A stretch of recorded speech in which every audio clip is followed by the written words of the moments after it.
conducted in the US and Canada, and this study confirmed the same in one thing. I mean that epinephrine administration was associated with the survival to hospital discharge among pediatric population. However, the timing in this study, the timing of adrenaline administration was not associated with the survival rate. But it's important that in the previous study they examined the non-shockable rhythm. In this study they examined all rhythms, so it was mixed shockable and not shockable. Maybe this parameter has place here, and we can this way transfer those data. Of course, we can also have other studies because, for example, in this study, in this meta-analysis, because I want to show you three most recent meta-analyses. In this cohort, studies show that adrenaline has an adverse effect on the long-term prognosis of out-of-hospital cardiac arrest. Why? I suppose we will discuss it because it's controversial. But in this one, I show you several forest plots. And on this forest plot, for example, which show the effects of adrenaline versus placebo on return of spontaneous circulation, we see that in randomized control trials, the odds ratio of the ROSC was at the level, as you see, near the 40% versus 11.7. In the cohort studies, it was 22.1 versus 6%. So, according to this, we know that adrenaline increasing, giving the adrenaline, we increase the ratio of return of spontaneous circulation. But what was happened when we divide those studies according to the shockable and not shockable rhythms? In shockable rhythm, as well as in non-shockable rhythm, we see also this huge disproportion. But in shockable, the difference was not statistically significant because P was 0.27, but in non-shockable rhythm, it was P at the level 0.001. So we should give adrenaline mostly at the non-shockable rhythms according to those studies. Of course, when we're talking about survival to hospital discharge, we can see also the results. The results are the effectiveness of survival to hospital discharge among the out-of-hospital cardiac arrest patients are smaller, and we know that, and we are preparing for that. But in RCTs, the difference was not statistically significant. But in cohort studies, it was 0.03, so it was 6 versus 5.4. However, the next slide is important because we see a positive relation.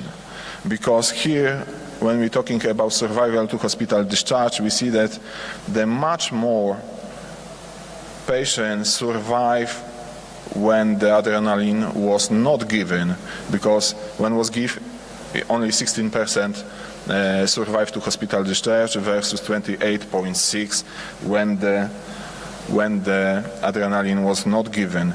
In non-shockable rhythm, it was relatively similar and not statistically significant, but we will discuss it why it was happened. The same when we're talking about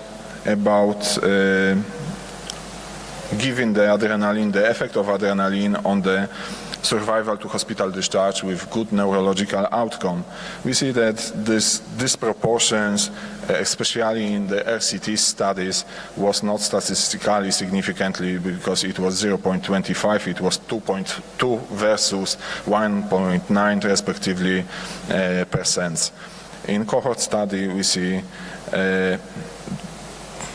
delicate or positive situation because it was 2.3 versus 2.7, but we talk about it that adrenaline can perform the occlusion of the blood vessels, especially in the brain. So maybe this is the situation. When we're talking about the shockable and not shockable, because this is last slide from this study, we see the same situation what was observed in the survival to hospital discharge. I mean that in shockable rhythms, when we not give adrenaline, we have better survival to hospital discharge with good neurological outcome.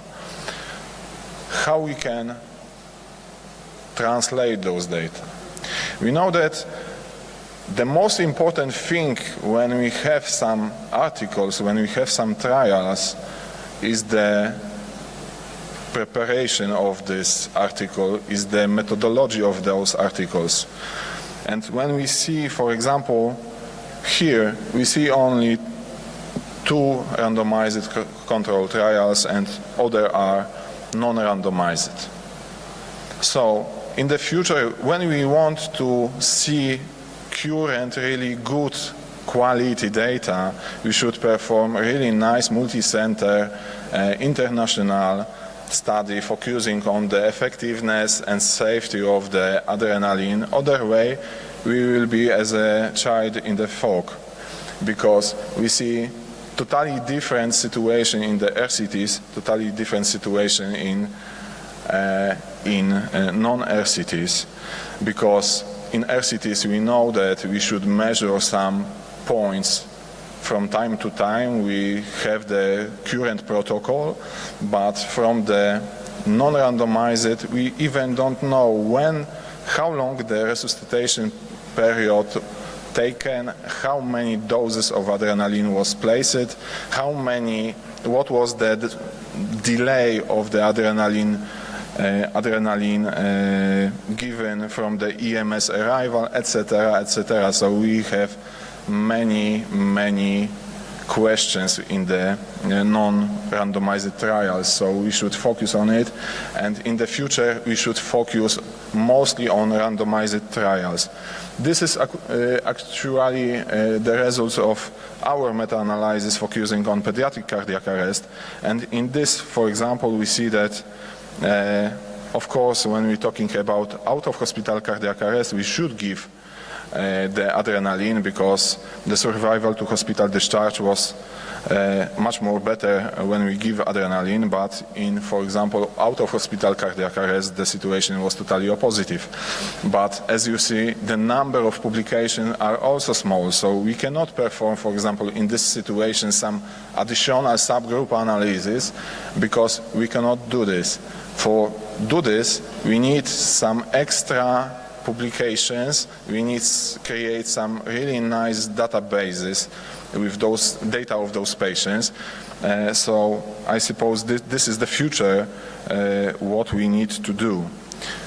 And of course, last meta-analysis, and the biggest one, because it's network meta-analysis conducting 18 trials and including over 21,000 of out-of-hospital cardiac arrest patients. And as you see on this table, the use of standard dose epinephrine, because they analyze different groups. High dose of epinephrine and epinephrine plus vasopressin increase the return of spontaneous circulation and survival to hospital admission, but may not improve survival to hospital discharge with good functional neurological outcome. However, standard dose epinephrine improved the survival to discharge among patients with non-shockable rhythm, but not those with shockable rhythms. And this is the same as we see in the previous studies, so we should give the adrenaline as fast as possible in the non-shockable rhythms, and then we have chances to increase the odds ratio of the outcomes of the patients. What will be the future? When we're talking about the future, we should focus, as I say, on or create together, really nice prepared randomized control trial, including a lot of patients, including all data which we want to do, which we want to examine. For example, the time of resuscitation, the comorbidities of those patients, the time of EMS arrival, the delays, time, survival to hospital discharge, and longer outcomes, because we know that survival to hospital discharge or 1 month survival rate, it's not too enough for us. We need much more. We need to see what will be happened with those patients, for example, after 1 year, because it's totally depending. And for us as a clinicals, as a researchers, the most important thing right now is to create such a database, to publish it, to change the thinking about adrenaline and learn some much more knowledge about it, because of course, as I show you, we have some articles, we have some studies, but only a small amount of those are good studies with good data, with good knowledge. But even those knowledge we have much more questions than previously. So I suppose the next step for us of all will be conducting next nice study, and I hope in the next year we will be able to show you, I suppose, maybe preliminary data of those studies. Thank you so much.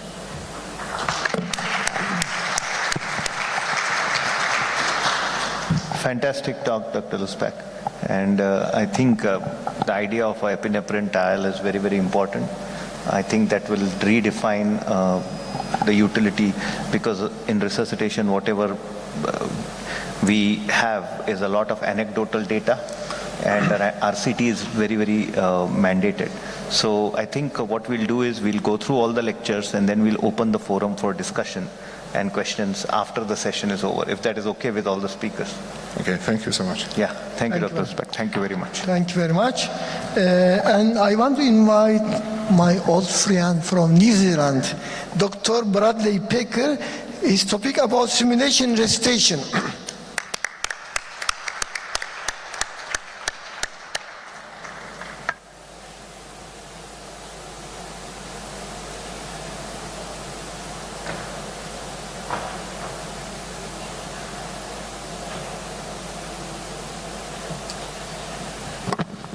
Merhaba.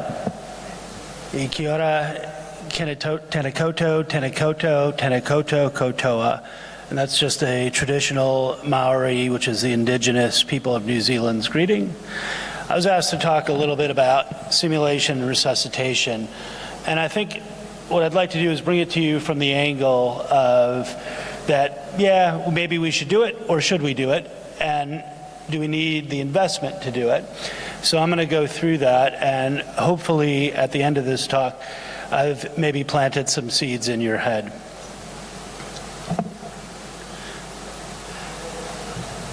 So simulation really is an important part of medical education, but it's not without risk.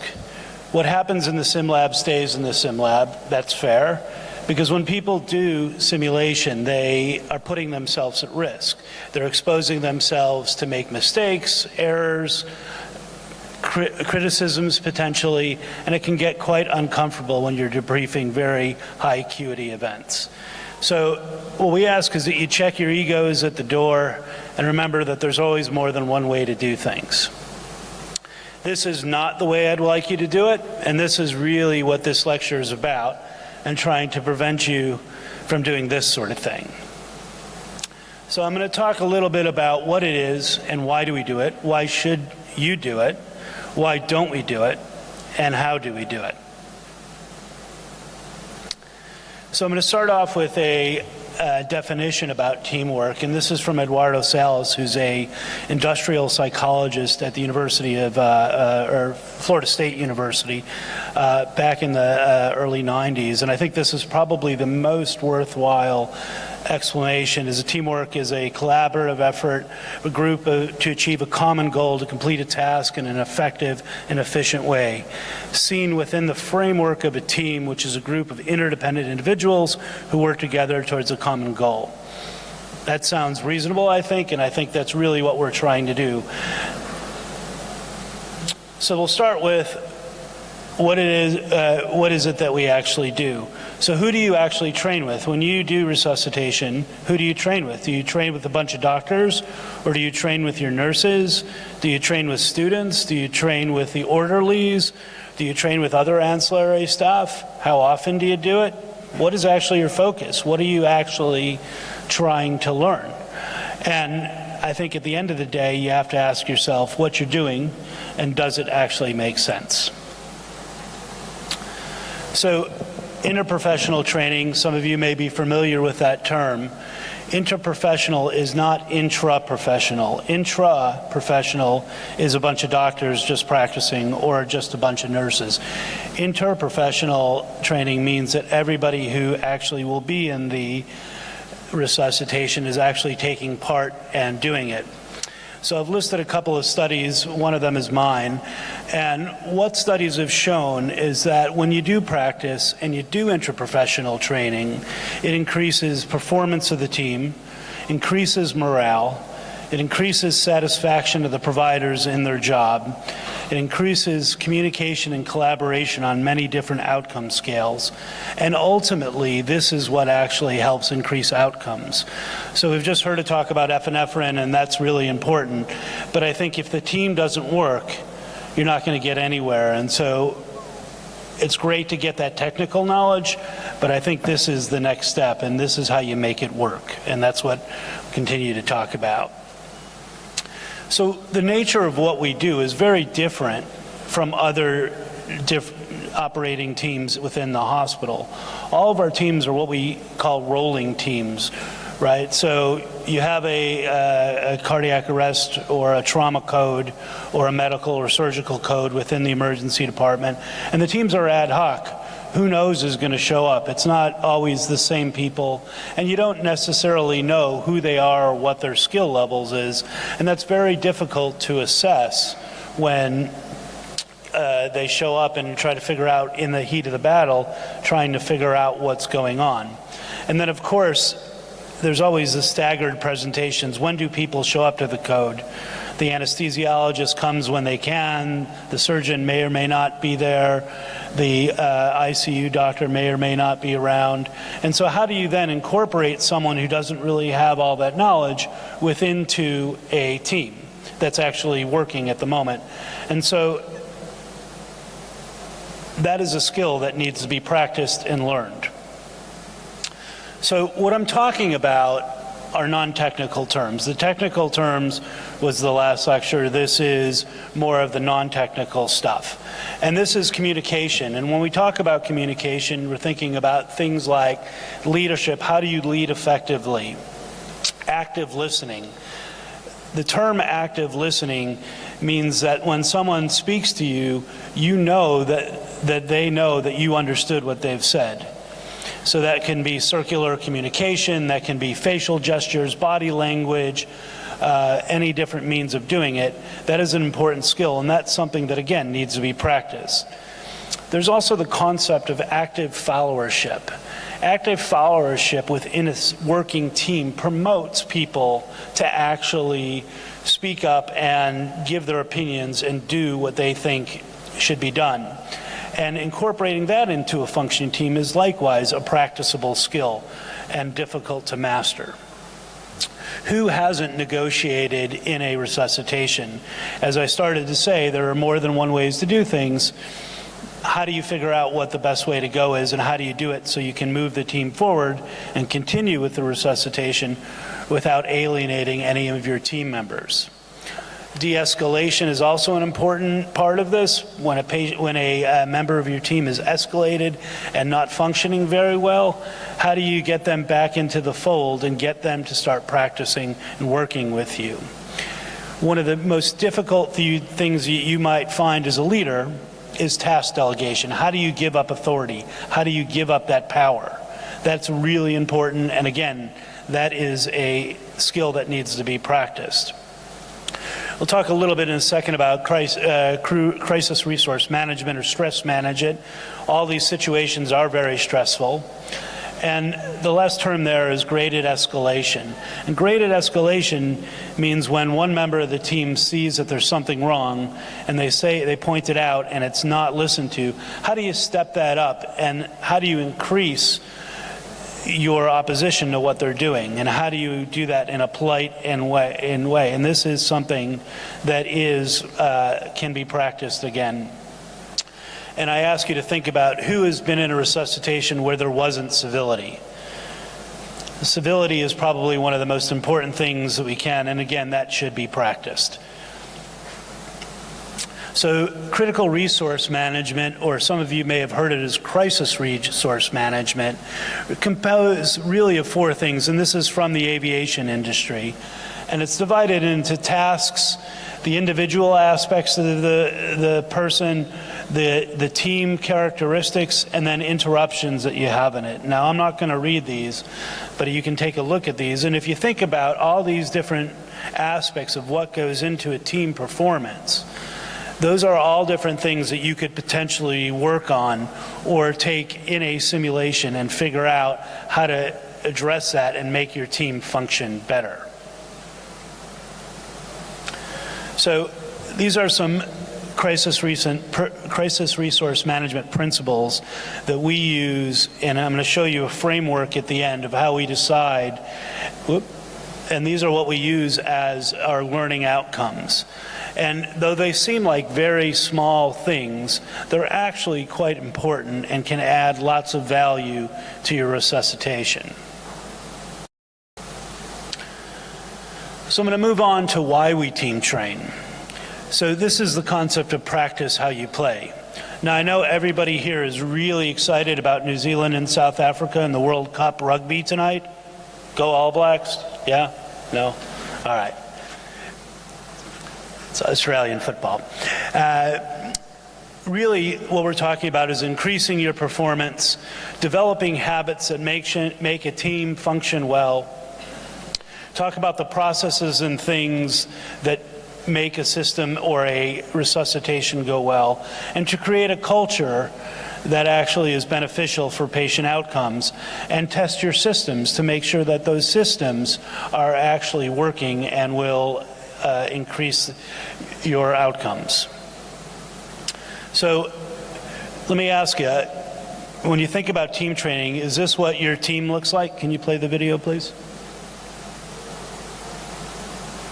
Eric Maycroft, the front changer, Daniel Smith, Carrier, Mike Arno, Jackman, Stan Doolittle, and the fueler, Justin White. These 5 men were all together a year ago. Solid stop so far. Harvick says he needs help on entry and a little bit more help on drive-off. Here's the anatomy. So 15 seconds to change your tires. How many people have gone to the mechanic shop and had their tires changed in 15 seconds? Not too many, right? But to do that, they would have had to practice that. That's not something that just happens. And that's a really good description, obviously not medical, but how a team functions well together, interacts, and plays upon each other's strengths and weaknesses. This is a out of cardiac arrest. It's a simulated event that we did in the car park. And so the question for this particular one is, should they resuscitate the patient in the car park, or should they take the patient inside and resuscitate him? And obviously they've chosen to go inside, but as you can see, they figured out and managed and worked with themselves to actually do CPR, and rather than riding on the rails, the smallest nurse available jumped on the bed and started doing CPR. So when you can think about training and what we do, and you compare it to things like sport or music, aviation, space flight, nuclear reactors, or military, people practice these things. This doesn't happen in isolation. These people practice them, and arguably what we do is as or more important, and do we practice? And just as a side note, after you got your driver's license, does anybody actually practice driving? But as we all know, it's probably one of the most deadly things we do. So this is this idea that experience is the best teacher. But as I finish and go through the rest of this presentation, I want you to think about that statement and ask yourself, is it really the best teacher? So this is a quote from a American College of Emergency Physicians about physician training. Its conventional training cannot provide the optimal number of clinical contacts to obtain adequate competency in all clinical areas. So it's estimated that you need to see somewhere between 5,000 and 10,000 patients to become an expert in emergency medicine after you've graduated from training. So that's another 3 or 4 years. Right? So does that really go ahead with experience is the best teacher? Maybe not. So I'm going to step back a second and ask you, well, why don't we necessarily do this? Why isn't this something that's part of our normal day? Some places maybe do. I know that we do, but not probably enough. So the reasons, what are the barriers to doing this? Well, it's time, money, equipment, space, expertise, who does the debriefing, is someone familiar with this? And as I mentioned at the beginning of this, simulation does have a risk to participants. There is a psychological toll that does happen if things go wrong. So that goes back to the expertise of the person running the simulation and the debrief to make sure that it's done right. And there's also a little bit of desire. Does anybody have a desire to actually practice driving? No, right? We do these resuscitations every day, but do we need to practice those resuscitations? So when you're thinking about why should you do this, there is some evidence, and some of you may have seen this sort of data before, but in the late 60s, early 70s, the rate of small aircraft and commercial aviation disasters was alarmingly high. And so the American Aviation Association reached out to a bunch of psychiatrists, and they developed a process called crew resource management. And what they did was they looked at things that pilots needed and aircraft crew needed. And this is leadership, team coordination, decision making. And what it actually does is it identifies threats, teach people how to communicate and mitigate different situations, and as a result of that, aviation catastrophes steeply declined to the current rate, which is incredibly small. So no one would even think about really getting on a commercial plane and having a crash, but that actually was a real thing back in the 70s and 60s. So how does this parallel medicine? Well, what they did was proficiency and task-oriented. It requires a team to function well and have a good performance. And you looked at the different influencing factors that cause potential team dysfunction and develop and validate different performance and measurement tools. And what is the optimum size for a team for different emergencies? I must have run thousands of simulations, and one of the questions that I frequently ask is, did you have too many people or too little people? Or is it the 3 little bears and it was just in the middle and just right? I don't know that we know the actual answer. I think it probably more depends on team dynamics. The last thing on this list is cognitive overload, and I'm going to talk a little bit about that at the end. So how do we do sims? This is probably the most important thing. Well, it takes a lot of planning, it takes a lot of work. It's like herding cats, trying to get lots of people to do different things, especially from different specialties. But in reality, I think it's about building professional relationships. So if you're planning to do things with different members, whether they be nurses, different kinds of doctors, different allied health or security or orderlies, I think that in itself has value. You have to pick the right scenario and create your learning objectives. And our learning objectives we take from that list from our crew resource management, or CRM, crisis resource management tools. And you figure out which communication skills you want to actually debrief and talk about. And so what we do is we pick those out, and then we use a framework for analyzing those. And so you think about the inputs, whether it's the doctors or the medicine or the situation, how we're going to train them, what are the different valuables that are the mediating circumstances, and then what are your outcomes? What are you hoping to achieve? And if you do that, it actually becomes a little bit easier, and you narrow it down, and this big body of work actually can be broken down into different steps.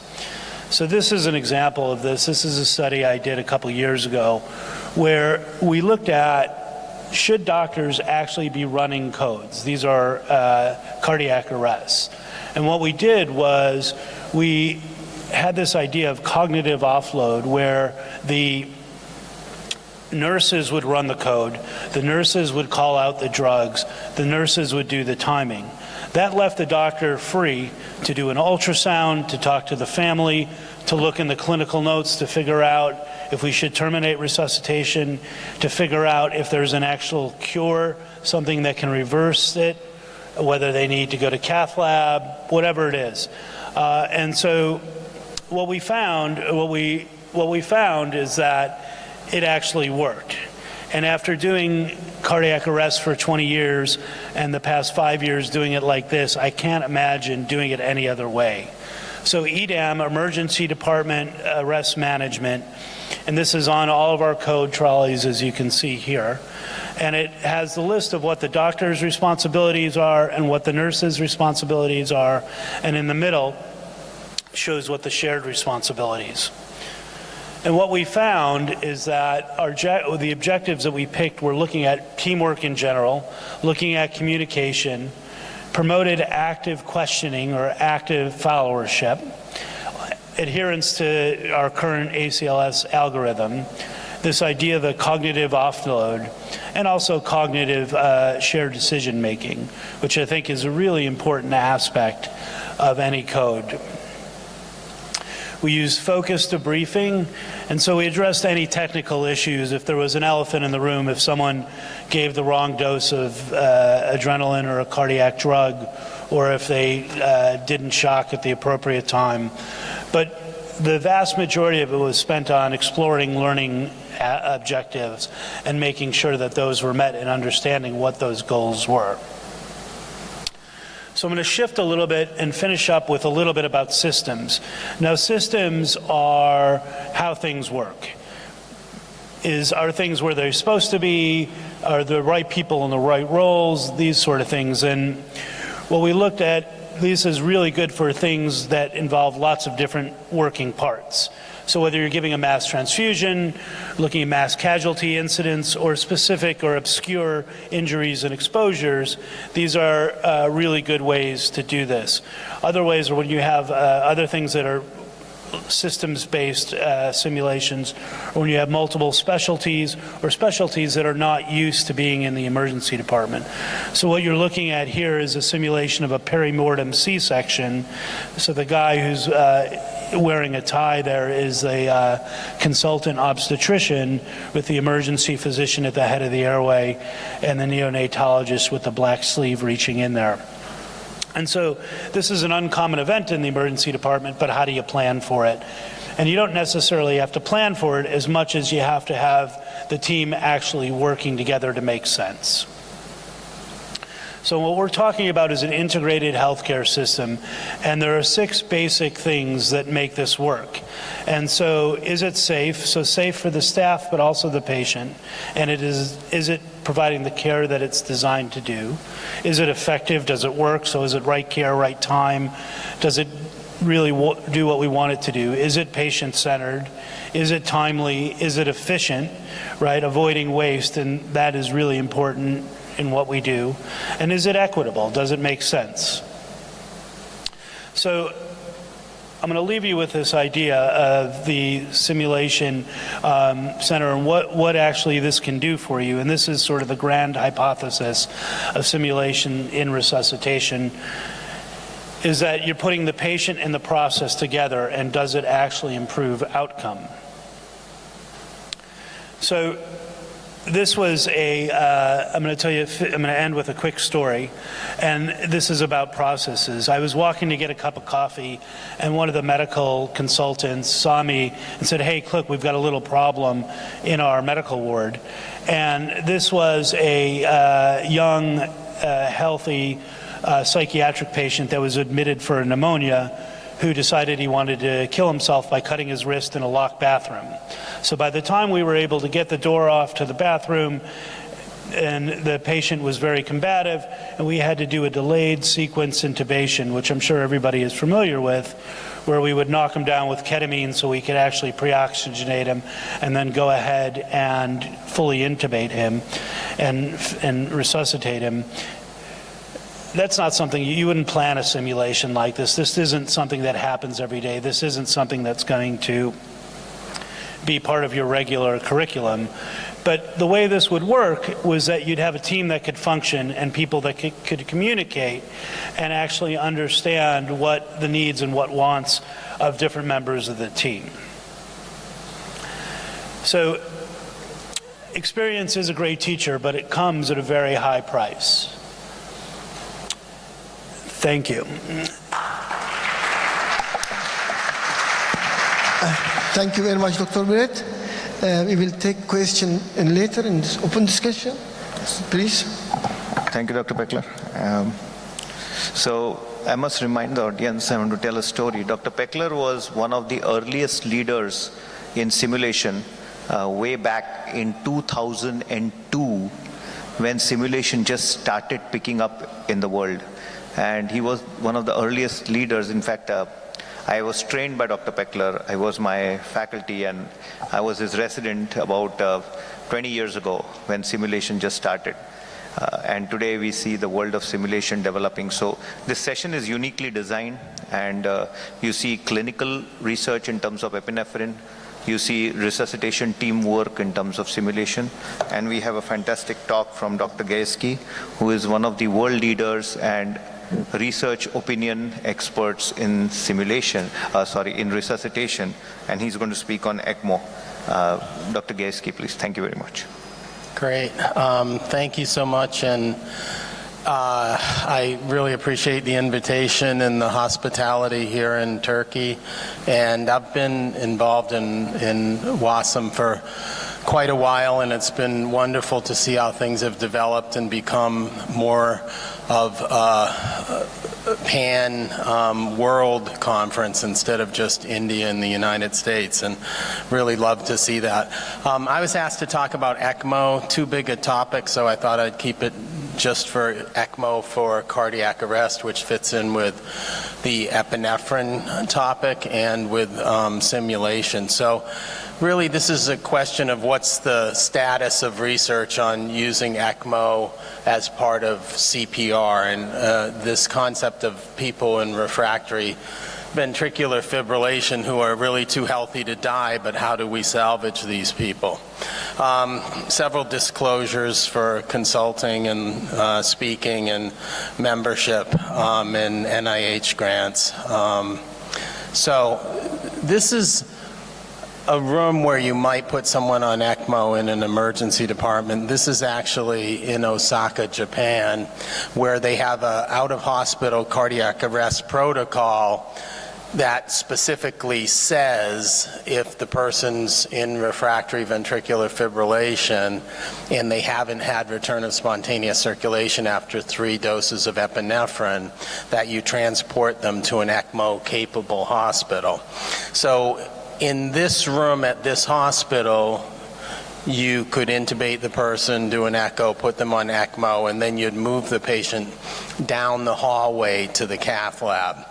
Some of the recent studies have been done where the people are taken directly to the cardiac catheterization lab, and then I'll show you a video in Japan where the cardiac catheterization lab's in the emergency department. So there's lots of different ways to approach this, but the goal is the same. It's to set up early perfusion that replaces the native perfusion and then fix the problem that led to the cardiac arrest. So we'll just run through a case and then eCPR as a rescue strategy, some early experience, and then the recent randomized trials and what's the future. And I think that's integrating CPR protocols for early transport and early ECMO. So here's a typical patient that you'd see in refractory ventricular fibrillation. She's 47 years old. She has a past medical history of hypertension and smokes cigarettes. And then she gets short of breath and calls EMS. So she's the one activating the EMS system. And then they arrive. This is a typical house in West Philadelphia, and they arrive and they see her behind a locked door, glass on the top of the door signaling that she can't breathe. Then she collapses as they come up to the door, which is locked, so they have to break the glass. And it takes them 2 minutes to break the window and then open the door and check for a pulse. And they start chest compressions, they put an AED on her, she's in ventricular fibrillation, she gets defibrillated, and then she has ongoing VF and gets continued ACLS. They make the decision to intubate her quickly and to transport her to the emergency department. So she gets a total of 3 shocks and 3 doses of epinephrine and a bolus of amiodarone en route. And it's only 15 minutes from collapse to arrival in the emergency department. So that's good. That's a short transport time. And then she gets to us in the emergency department, and we keep doing what we do, giving epinephrine, doing chest compressions, giving other medications, and trying to sort this out. And what you can see is that 44 minutes after ED arrival, so 59 minutes of cardiac arrest, she's been shocked 12 times. She's gotten 10 doses of epi, vasopressin, amiodarone. And if you look at the monitor, this is what you see. She's in ongoing ventricular fibrillation. So what do we do at this point with this patient? Do we call the code? Do we continue to do what we're doing? Do we have any other solutions? And do we have any physiologic parameters that we can look at that suggest that this person should be salvageable? Well, one quick parameter we can look at is her end-tidal CO2. Hers is 32. That's probably very similar to what mine is right now. That suggests that she should be salvageable, and it makes you wonder why we haven't been able to get this person back into a perfusing rhythm. So CPR works, but as time passes, survival and neurologic function decrease with sort of each passing minute. And once you get deep into a code, return of spontaneous circulation is very difficult to achieve because you get progression of what's called the metabolic phase of resuscitation. So at the very start of when someone collapses with a shockable rhythm, they're in what we call the electrical phase. You shock them.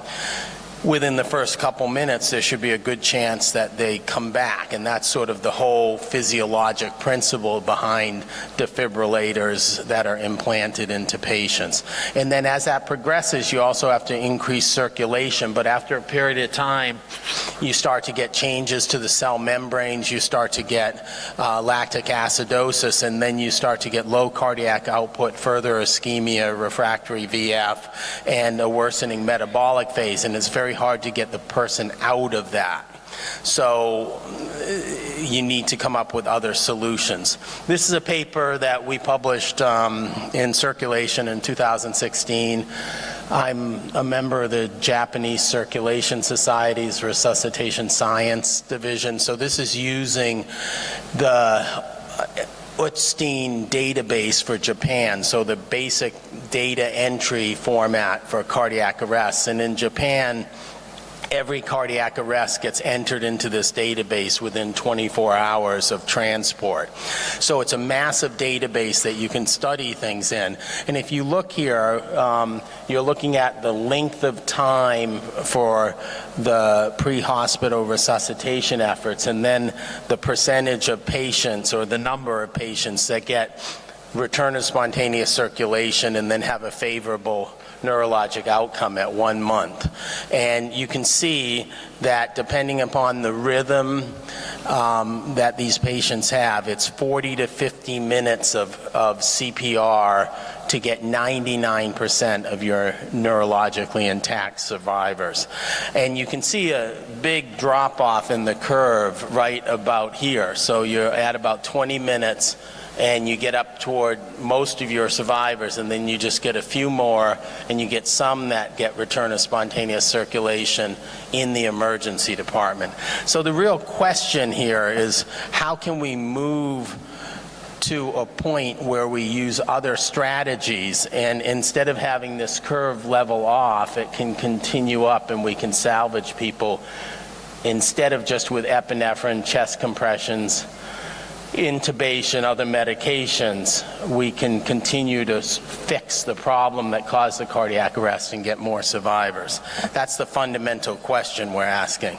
So what can we do for this patient who's had 59 minutes of CPR, 10 shocks, 10 doses of epi, and is still in ventricular fibrillation? Continue conventional CPR. Is that futile?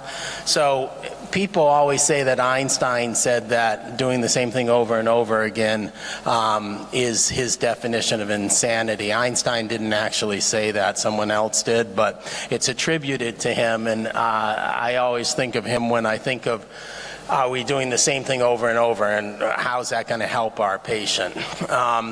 We could maybe use mechanical CPR, so put the person on a Lucas device, take them to the cath lab. So you're getting your perfusion from your mechanical device and then use that as a bridge to PCI. And the rationale for that is that most refractory ventricular fibrillation is from coronary artery occlusion. And most of those coronary artery occlusions are either left main trunk or left anterior descending. So by taking that person to the cath lab, you should have something you can fix. So there's case reports of that, and there's some interesting ones. I'll show you one of those. Here's me on a mechanical chest compression device. I was stupid enough to turn it on. It hurts. Don't do that when you're conscious and sober. Or we could use eCPR. And this has evolved over time. The first times I talked about this, there were case series, and then I helped our Japanese colleagues with the development of the SAVE-J trial. Then that came out, and now there's been small randomized trials that have been published. So the data is accruing on this. And the other thing we could do, which is what most people do in these cases, is they terminate the resuscitation attempts, or they call the code. And that's just realistic. In a busy emergency department, you've been doing CPR for an hour, and you have other patients that are sick, and you need to get to them. So what are your options for that person? And that's really the standard of care in most American emergency departments, is after a period of time you would call the code. The thing that makes you really hesitant in this case is the ongoing gas exchange. So you'd say the time of death was, and that's what happened in this real case. The real patient I'm telling you about, we got a haste that we were getting 2 gunshots, 2 patients with gunshots, and you just don't have the resources, so you have to peel away from this person. And we pronounced her dead at 63 minutes post-arrest. Her end-tidal CO2 was still 28. So is she really dead? And what is dead? Are her mitochondria dead? Are her cells dead? Or is she dead? And it's very difficult to call those, but that's what we did. So what about putting her on a Lucas or an auto pulse, mechanical CPR as a bridge? This is a cool case that was in the Journal of Emergency Medicine back in 2014, and as I just read through this, you'll see very similar situation or parallels to the patient I was telling you about. This person's 53, he's a male, and he has known coronary artery disease. He's walking through a village in Italy, and he collapses. and has a witnessed arrest witnessed by the person he's walking with. Dispatcher provided CPR instructions to the person walking with him because the person who was with him didn't know how to do CPR, so he gets dispatcher instructed CPR. And then the first responders get there 10 minutes after collapse with CPR in progress. Ventricular fibrillation, defibrillated, intubated, they put in an IV, give him some saline, 2 more shocks, epi times 3, amiodarone 300 milligrams. Sounds just like our patient. But what's different here is a helicopter now lands. They put the patient on a Lucas, and they start to transport the patient at 40 minutes after, this is interesting because they make the decision to transport when the VF actually degenerates into PEA, which is a bad sign in cardiac arrest, right? You'd rather have ongoing VF. But they decide to transport this patient to a hospital with a cath lab. They put some ice bags on him, use the Lucas, and then get to the cath lab, and they do a PCI, and they stent the LAD, and they stent the circumflex. So this person has complex left coronary disease. And you can see they're really sick at that point. Blood gas with a pH of 7.05, a base deficit of negative 10.6, and a lactate of 11.1. And then this person does what people do if you stent them and you open up the coronary myocardium that's causing the refractory VF. They go into a perfusing rhythm on their own, so they get return of spontaneous circulation after the PCI. So you have ischemic tissue, and then you reperfuse that ischemic tissue, and you stop the driver of refractory VF. So 115 minutes of cardiac arrest, 90 minutes on the Lucas. This person got, what was at that time standard of care for post-cardiac arrest syndrome, hypothermia, was extubated on day 5 and then had full recovery after rehab. So here's someone who 99% of the time in emergency departments around the world would be pronounced dead and die. And it shows you a potential alternative strategy. So going back to the patient I was telling you about, why would we think that ECMO is good for this patient? Why is she a good candidate for extracorporeal CPR? So she's healthy. She's 47. She shouldn't smoke, but she does. And she has hypertension. She's, good protoplasm to use an aggressive strategy on. She is a witnessed arrest. She's actually going like this when they come up the walk, and then she collapses. So they know exactly when this happened. She gets pretty immediate CPR with the delay of having to break into the house. And then she's a shockable rhythm. So all of this is what you want for an advanced resuscitation strategy. She got high quality CPR, and she had a short transport time to a facility where potentially she could get an advanced resuscitation strategy. And then what does the end tidal CO2 of 32 and the ongoing VF tell you? It tells you that she has ongoing gas exchange and that she's actually delivering oxygen to her tissues and then offloading CO2. So someone that is not just in that state of sort of metabolic entropy.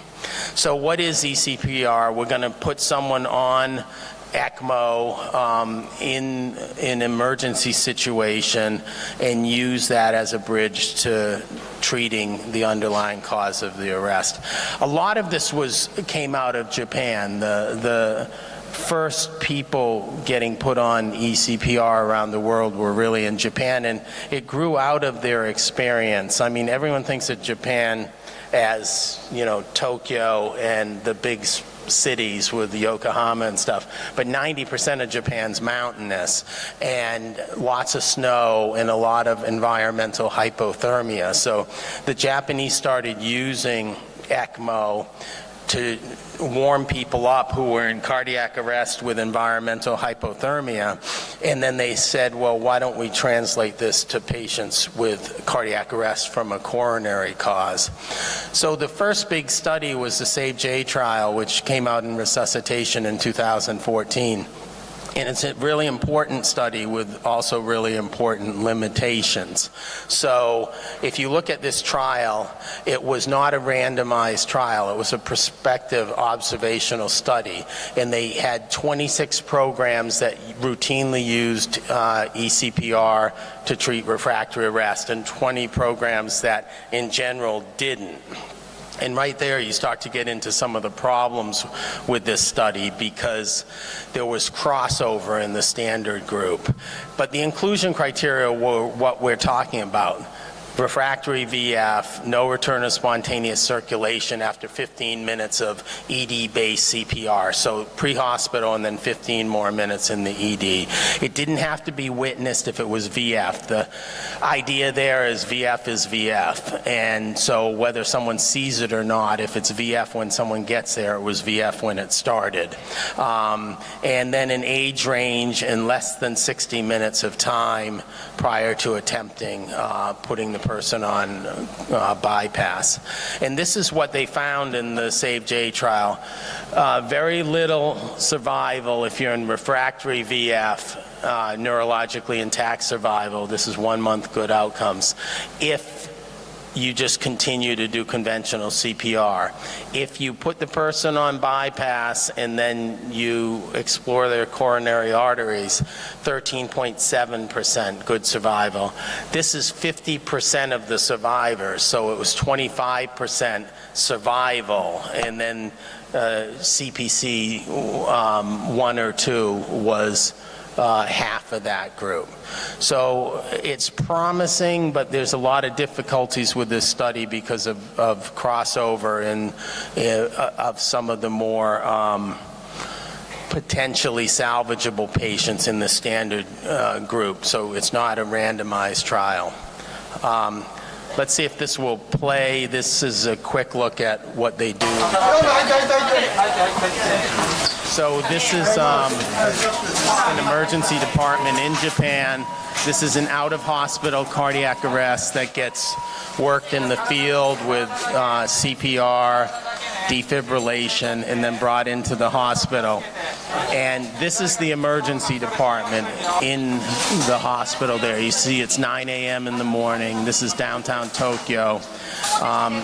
And the person had bystander CPR. He's 65 years old, and VF's his initial rhythm.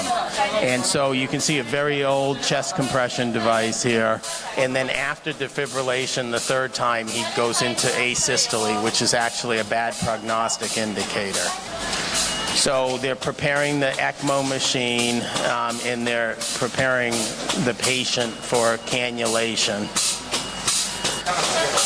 And they start some chilled saline, and they continue conventional ACLS. But different from what we heard about in the first talk, they're going to actually back off the epinephrine as they cannulate, based on the idea that they're going to be putting the person on to the pump, and they don't want to just keep on giving the person a vasoconstrictor during this time.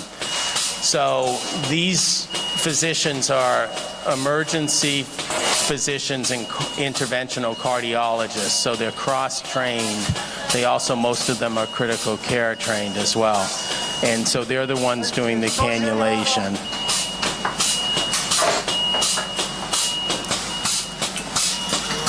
And so they're cannulating on both sides, and whoever, accesses the artery the vein first is going to be the one putting them on ECMO, and then if the other side they're going to use for a balloon pump and a catheter.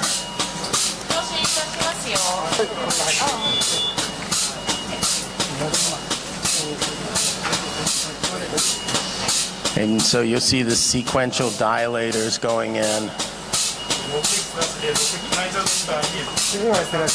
And you can see how calm it is. Compare this to, the stimulation overload that you see in a lot of codes. This is very quiet, very systematic. There's people assisting the cannulators and feeding the dilators on so that everything's happening in a very systematic fashion. まあモニターに残ってるから大丈夫よ。でもすぐフラットでしょあれ。その後。 And this video is edited down to, the 5 minutes I'm showing you, but it's 15 minutes total that you'd be seeing for the cannulation, and then the next step is. So basically they have the two catheters in, and now they're going to hook up to the ECMO.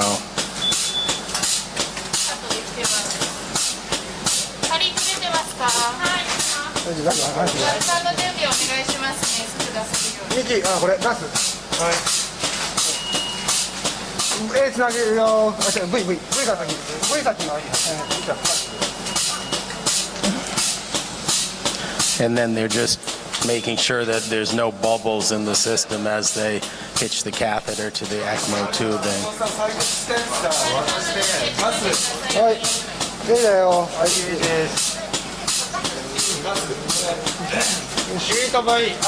And so now they're releasing the clamps, and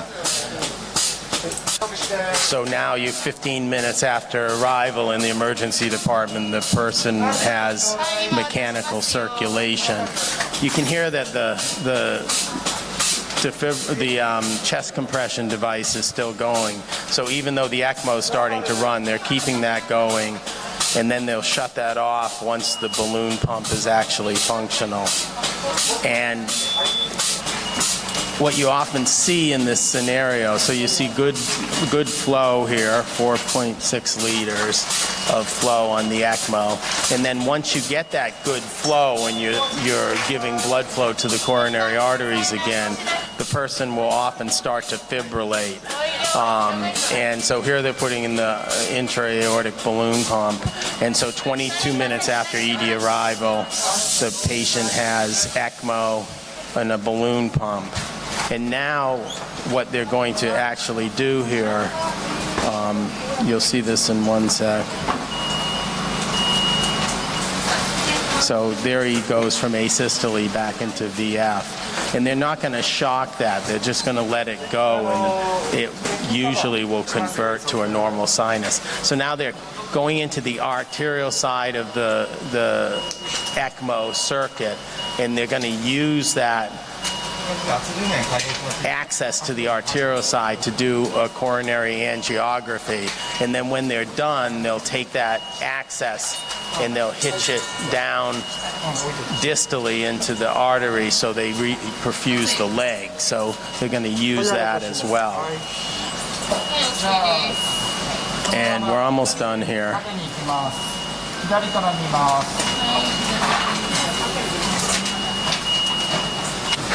But here in the emergency department, they do the cath,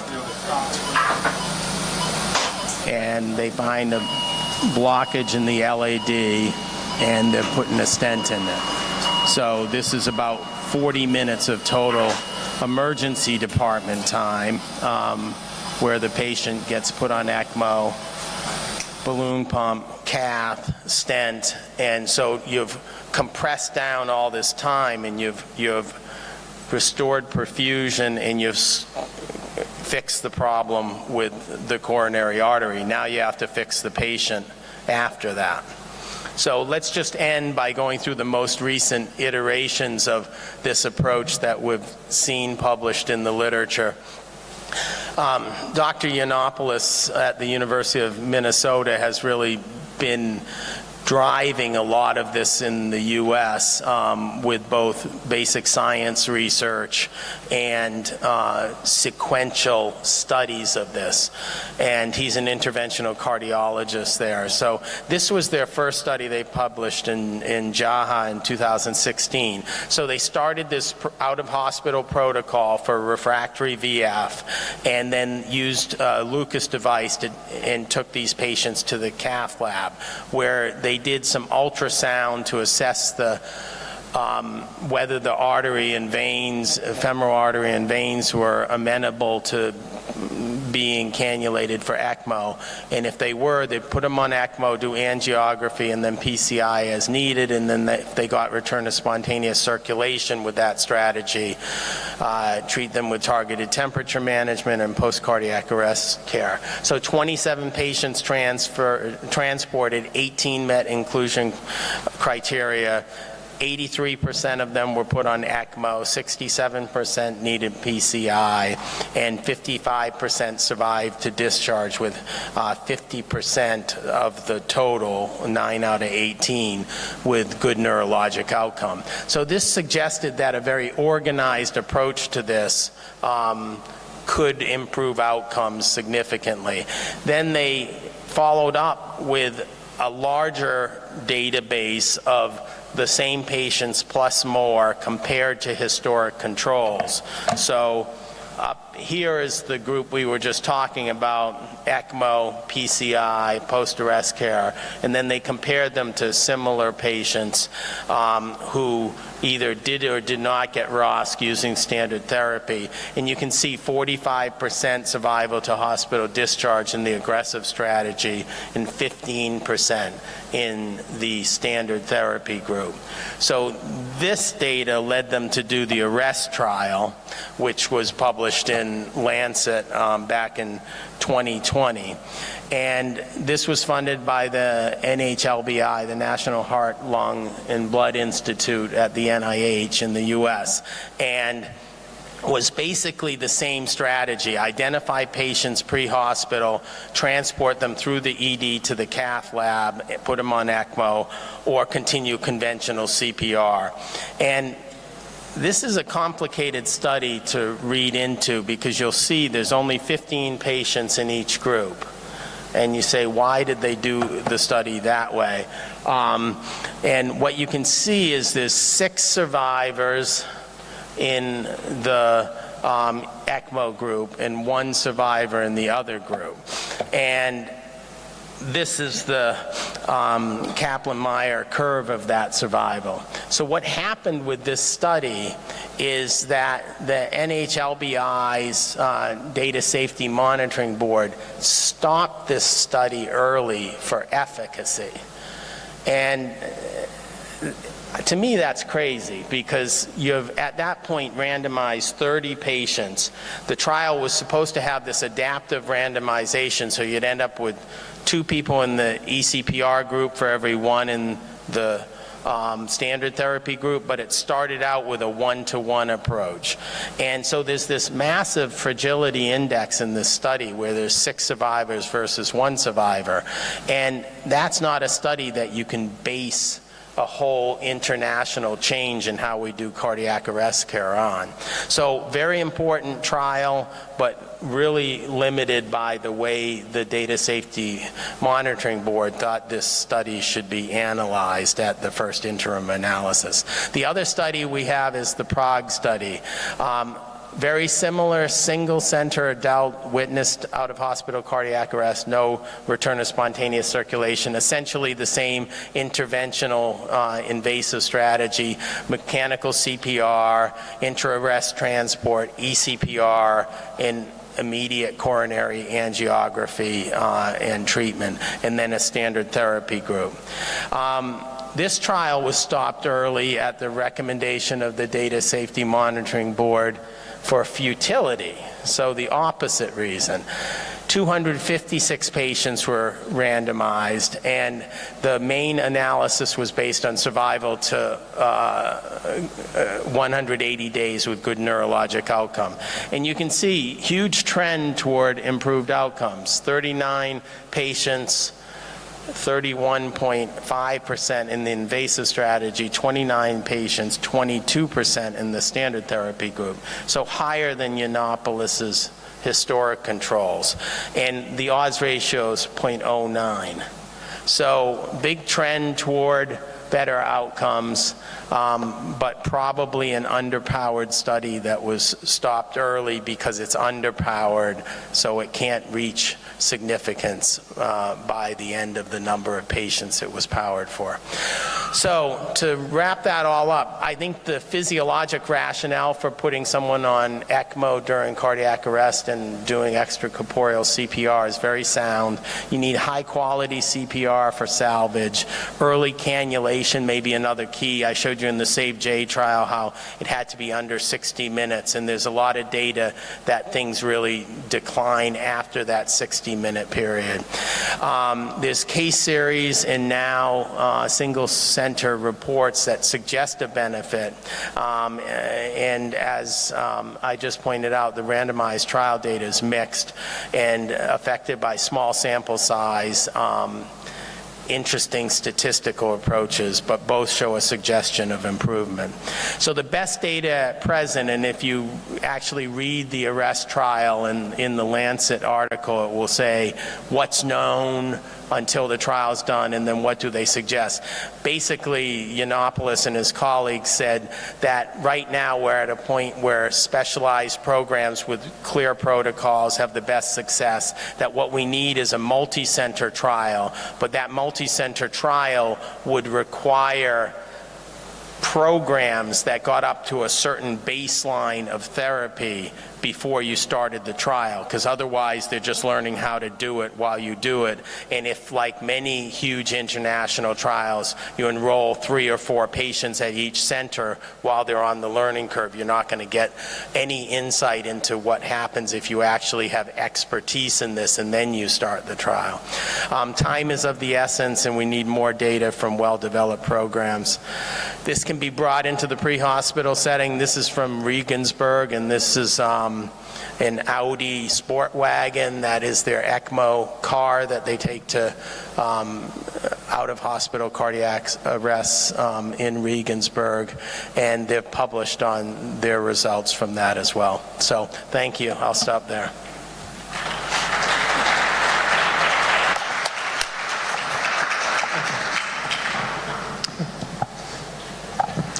Thank you very much. This is very interesting, and I think in the future of emergency is very important topic.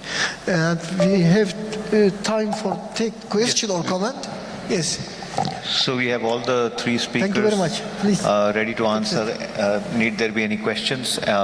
So to summarize all the sessions, the first session spoke about epinephrine and its expanded role in resuscitation and the upcoming research which has to open up the era to bettering resuscitation for the future. The second talk focused on simulation and the team building exercises around resuscitation.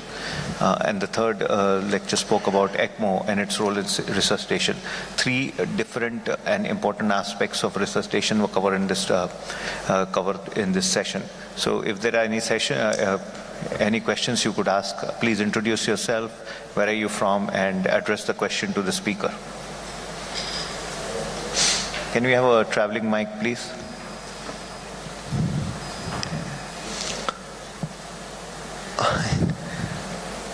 I didn't see. No. Tell them in Turkish for the mic.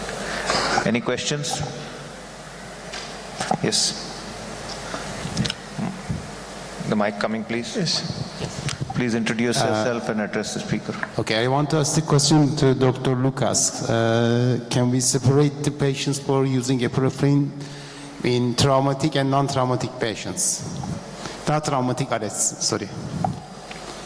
Did you repeat, please? Can you repeat the question? Yes, Keep my the question is... mic a little far. Yes. Okay. Using epinephrine patients... Epinephrine? Yes, for traumatic and non-traumatic arrests. Between differences? Differences that separated in the researches. Traumatic or non-traumatic? Yes. Okay. Dr. Lucas. Thank you for this question. I suppose it's a good question, but unfortunately, currently we don't have such as data, and there is no such as even